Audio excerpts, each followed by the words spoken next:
I'm Steve Garrett, and I've been a member of a Rotary Club for more than 4 decades now, and I've been a thought leader within Rotary for more than 2 decades now.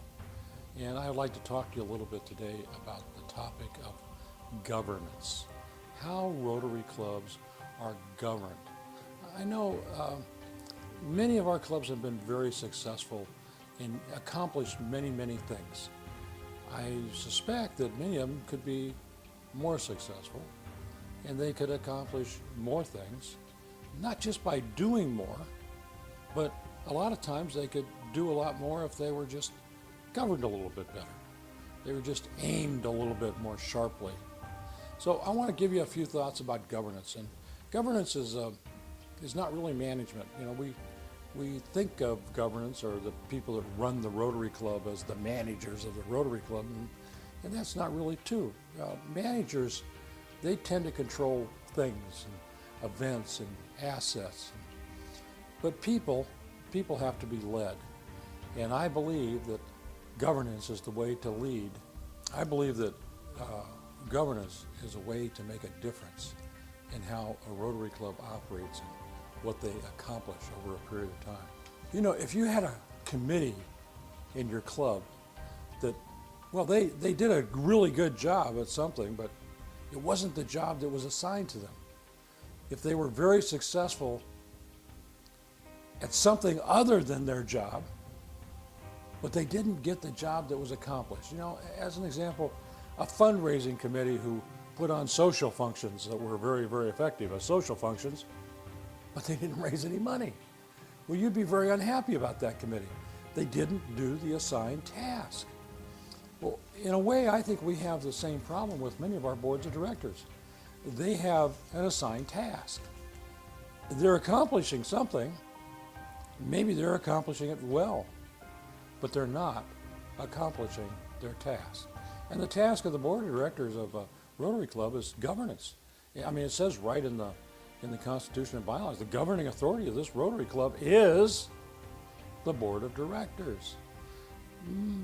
What really happens, though, is many times the board of directors defaults on governance to the club president. They think that the person who's the president is actually the governing authority, and that they are all the implements of the president to implement the president's plans during the year. Let me assure you, that's not the way Rotary International functions. And what bothers me about that is that we are training, in many respects, people who are in our Rotary clubs to go off and be members of board of directors of other organizations, say the hospital or something like that. So what was the distressing part, the part of how our boards of directors function that I see the greatest fault in, is that they are committees of committee chairmen.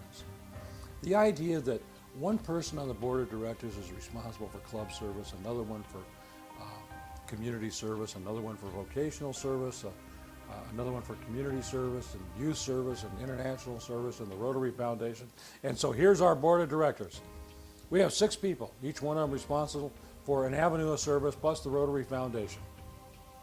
That's our board of directors. It's a committee of committee chairs.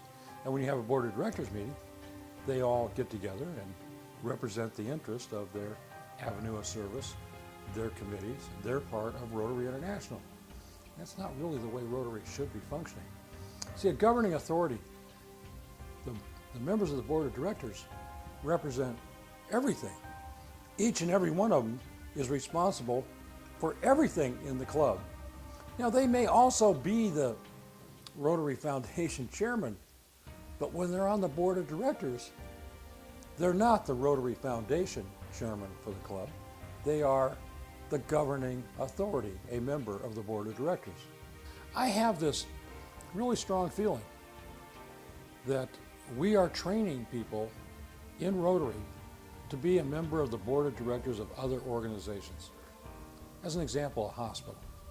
Now let me ask you, have you ever heard of a hospital board of directors where one person on the board is responsible for surgery and another one for the emergency department, and a third one is responsible for personnel and nursing staff, and one for internal medicine and one for critical care. No, the board of directors of the hospital, every member of the board of directors is responsible for everything that happens in the hospital all the time. The responsibility for running the emergency room is delegated to the emergency room director. That person follows policies on how they will manage, but the board of directors issues the policy because that's how they govern. Stay tuned. We'll talk more about this in the next few weeks.